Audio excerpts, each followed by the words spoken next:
The EF 16-35mm f2.8 L II USM was the first L-series zoom lens I didn't recommend on my blog. An ultra-wide-angle zoom lens made for journalists seeking the best autofocus performance, I just couldn't live with its image quality. Not for this price point, not from this lineup.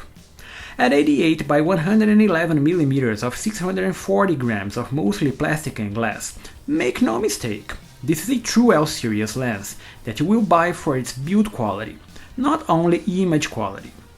The outer barrel sports a leather-like texturized plastic to perfectly sit on your hands, with smooth-to-the-touch zoom and focusing rings, both precise and rubberized. The usability is all internal, despite the moving front optical piece inside the barrel. It's not completely sealed, and the MF ring supports full-time manual. Even with the switch set to auto, you can still compensate the distance. That's because it's paired to the awesome ring-type ultrasonic motor that is always the headline at Canon. Fast, precise, silent, made to shoot action. This is actually the go-to lens for journalists. Be it to shoot sports, events, or even war photography with the 1D series cameras, this L-series lens effortlessly lock focus under any situation. The reason to have it on your kit. And paired to the all-weather sealed construction, this is the winner of any professional kit. You simply can't depend on these lenses, and that's the idea of the L-series. Finally, at the front, the 1635 Mark II finishes with an 85mm filter thread that sits right above the moving internal barrel, thus sealing the body further. It fits inside the supplied in the book's lens hood that is large, albeit thin, petal-shaped plastic piece. And at the rear, the metal mount is smoothed through a rubber gasket, further enhancing the weather resistance.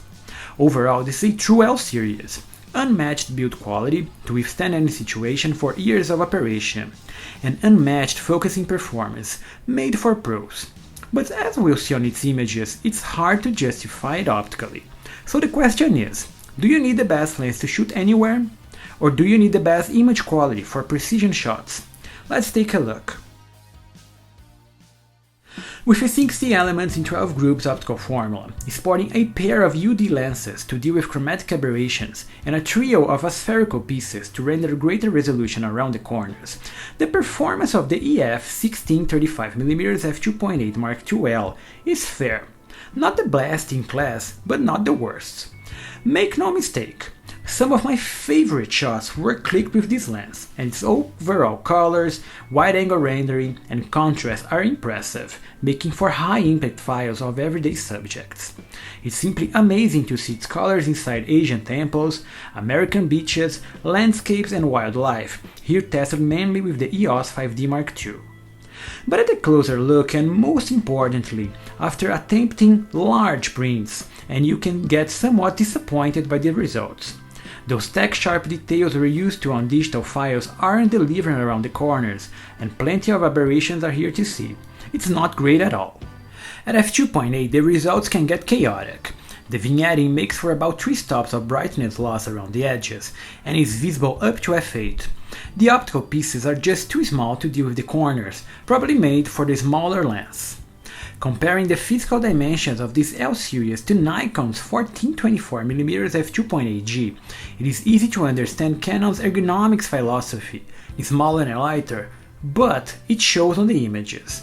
They're darker than the f2.8 aperture would suggest. Also near f8, the corner resolution doesn't get that much better. It's annoying to work with interior design, high-precision landscapes, or near high-resolution digital SLRs, and not get the edge detail needed for editorial prints. The resolution just isn't there. And various aberrations, be it chromatic or geometric, are also way too visible, despite being easy to fix. It's normal on everyday wide-angle zooms, but we expected more from this price point. And finally is the flaring resistance, or better, the non-existent flaring resistance that makes for a very dubious image quality, completely exploding some strong backlight sources like the sun that completely ruin some compositions. You just can fix this mess in post. So for those reasons, I found it very hard to justify it on my kit, and I opted for the Prime 14mm paired to the Prime 35 f1.4 that are better than its zoom. Something newer zooms doesn't suffer anymore, that are indeed as good as some primes. So these are the questions you have to ask. Opting for this aging zoom lens that had been surpassed by a new Mark III, or choose it on the used market, mostly for its autofocusing performance. Anyway, you know what you're getting into. Weird corner performance, awesome autofocus. If that's what you need, just add it on your kit, and nice shooting.